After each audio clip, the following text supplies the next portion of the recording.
जय जय राम हरे राम राम जय जय राम हरे जय जय जय घ्यायचं राहिलं. त्यांचं नाव गावडे काका या ठिकाणी सुद्धा उपस्थित आहेत. YouTube चॅनल आहे त्यांचं. काका मनापासून धन्यवाद. आणि साऊंड सिस्टीम जबरदस्त साऊंड सिस्टीम आहे दादा, उत्कृष्ट. आता हात लावूच नकोस, अजिबात नाही. विठ्ठला विठ्ठला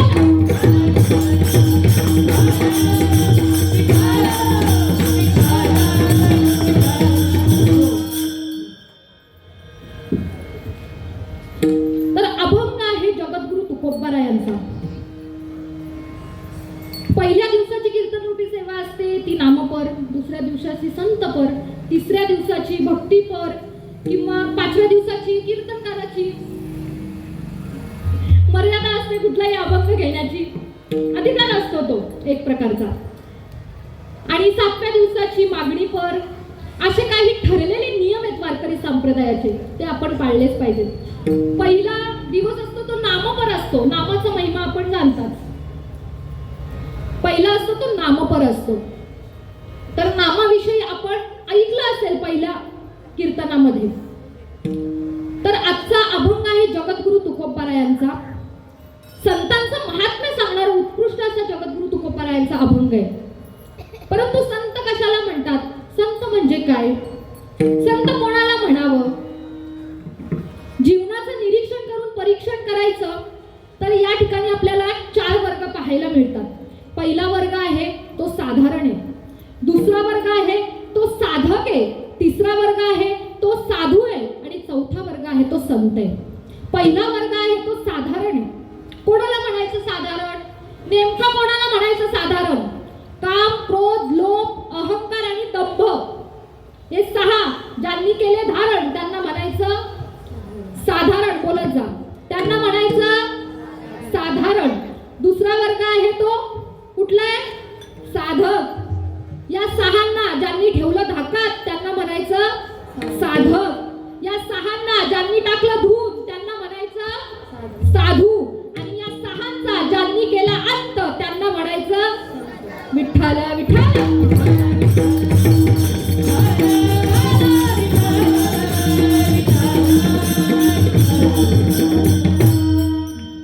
या अभंगाद्वारे जगद्गुरु तुकोबाराय आपल्याला सांगतात की काय सांगू आता संतांचे उपकार मज निरंतर जागवीती. तुकोबाराय म्हणतात मी काय तुम्हाला त्या संतांचे उपकार सांगणार, ते मला निरंतर जाग ठेवण्याचा प्रयत्न करतात. असा पहिल्या चरणाचा अर्थ.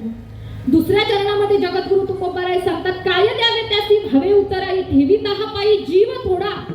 या उपकारातून उतराई होण्याकरिता त्यांच्या समोर जीव जरी ठेवला ना तरी थोडाच ठरेल, असा दुसऱ्या चरणाचा अर्थ. तिसऱ्या चरणामध्ये जगद्गुरु तुकोबाराय सांगतात सहज बोलणे हित उपदेश करून सायास शिकवीती. सहजपणे चालता बोलता संत आम्हाला हिताच्या गोष्टी सांगून जातात महाराज. सहज बोलणे हित उपदेश करून सायास शिकवीती. खूप कष्टाने आम्हाला ते शिकवत असतात, असा तिसऱ्या चरणाचा अर्थ. शेवटच्या चरणात जगद्गुरु तुकोबाराय सांगतात तुका म्हणे वत्स धेनुवेची चित्ती तैसे मज येती सांभाळी. तुकोबाराय सांगतात ज्याप्रमाणे गायीचं ध्यान तिचं लक्ष तिच्या वासराकडेच असतं त्याप्रमाणे आईच्या मायेने संत आम्हाला सांभाळत असतात, असा शेवटच्या चरणाचा अर्थ. थोडक्यात अभंगाचा भावार्थ तुमच्या समोर मांडला. याचा विस्तार करण्याचा प्रयत्न करू. विठ्ठल विठ्ठल.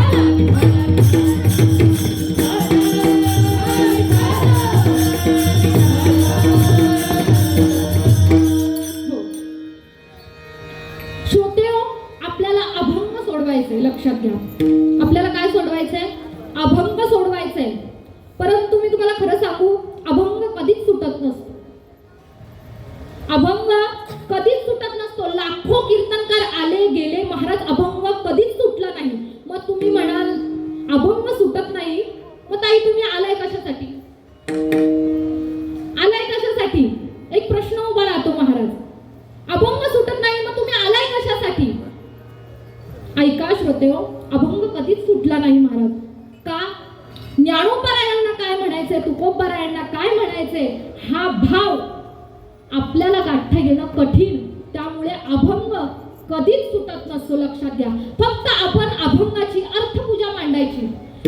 अभंगाचा चिंतने चिंतने तद्रूपता या न्यायाने अभंगाची अर्थपूजा मांडण्याचा प्रयत्न करते. श्रीमंत श्री जगद्गुरु तुकोबाराय देहूच्या पवित्र पावन भूमीमध्ये जन्माला आले. संत मांदियाळेमध्ये इतका परमपूजनीय आणि प्रातस्मरणीय स्थान प्राप्त झालं जे की अणुरेणू या थोकड्या तुका आकाश एवढ्या या व्यापक पदाला जाऊन पोहोचले. भगवंताचं अस्तित्व महाराज जाणलं होतं.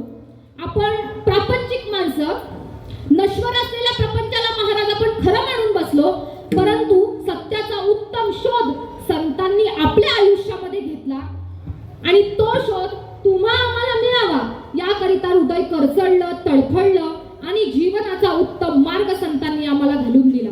समाजाने कितीही छळलं तरी सुद्धा जीवनाचा उत्तम मार्ग संतांनी आम्हाला घालून दिला. जगाच्या कल्याणा संतांच्या विभूती देह कष्टभीती परोपकारे परोपकाराय सताम विभूतया. फक्त परोपकार हे ज्यांच्या जीवनाचं परमसूत्र आहे अशा संत मांदियाळेमध्ये, अशा पवित्र भूमीमध्ये आपला जन्म आहे, लक्षात घ्या. शेकडो वर्षांचा इतिहास आहे या महाराष्ट्राच्या भूमीला. जिथे अमृताची संजीवनी उतू गेली या महाराष्ट्रामध्ये. माझा मराठाची बोलू कौतुके परी अमृता तेही पैजा जिंके. ऐसी अक्षरे रसिके मेळवी ती अक्षरे नवती देखा. ब्रह्म साम्राज्य दीपिका अर्जुना लागे चित्कळिका प्रगटली असे. काय गीतेचं सुंदर अमृत भगवंतांनी अर्जुनाला कुरुक्षेत्राच्या भूमीवर पाजलं आणि तेच अमृत तुम्हा आम्हाला मिळावा याकरिता ज्ञानोबाराय 9000 ओव्यांमधून ते अमृत आम्हाला पाजतात. विष प्राशन केलं समाजाकडून मिळणारं निंदेचं, विटंबनेचं, अन्यायाचं, अत्याचाराचं आणि तुमच्या माझ्याकरिता चूळ भरली ती अमृताची. या मराठीची नगरी ब्रह्मविद्येचा सुकाळू करी असे म्हणणारे ज्ञानोबाराय खऱ्या अर्थी या महाराष्ट्रामध्ये ब्रह्मविद्येचा सुकाळ माऊली करतात. एवढं होऊन देखील या महाराष्ट्रामध्ये एवढं होऊन देखील ते काव्य महाराजांची गाथा असू दे, ज्ञानोबारायांचा अमृतानुभव असू दे, नाथांचं एकनाथी भागवत असू दे, तुकोबारायांची गाथा असू दे, सगळंच दिलं. का हो? का? वेदांचा अर्थ माऊलींना समजला होता, गीतेचा अर्थ माऊलींना उत्तम समजला होता, समजला नव्हता असं नाही. पण तुमच्या माझ्याकरिता हा महायज्ञ वाङ्मयरूपी शब्दांचा यज्ञ मांडला आणि जीवनाचा उत्तम मार्ग संतांनी आम्हाला वेळोवेळी घालून दिला. ज्ञानमूर्ती ज्ञानदेव, भक्तिमूर्ती तुकोबाराय, नाममूर्ती नामदेव. त्याच्या पुढच्या काळामध्ये निळोबाराय असतील, ब्रह्मचैतन्य गोंदवलेकर महाराज असतील, आमचे स्वामी समर्थ महाराज असतील, रामदास महाराज असतील. किती संतांची यादी सांगावी. देवते संत निमित्त त्या प्रतिमा देवच संत रूपाने प्रत्येक जातीत जन्माला आले. आणि मग तुका म्हणे त्याचा देव सर्व भार चालवी कामाला होऊन या. अखिल कोट ब्रह्मांड नायक भक्ताचं संतांचं दास्यत्व स्वीकारतो, दासन दास होतो, दासोन दास होतो. भक्त कसाही असला किंवा कसाही जरी असला. माझं बोलणं समजतं तुम्हाला? भक्त कसाही असला किंवा कसाही जरी असला, सजन कसाया विकू लागे मास. अखिल कोट ब्रह्मांड नायक भक्ताचं दास्यत्व स्वीकारतो. सगळं केलं ना, सगळं केलं.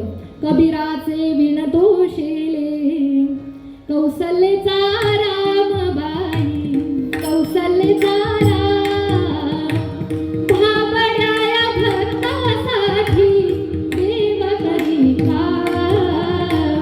कौशल्यचा रामबाई, कौशल्यचा राम.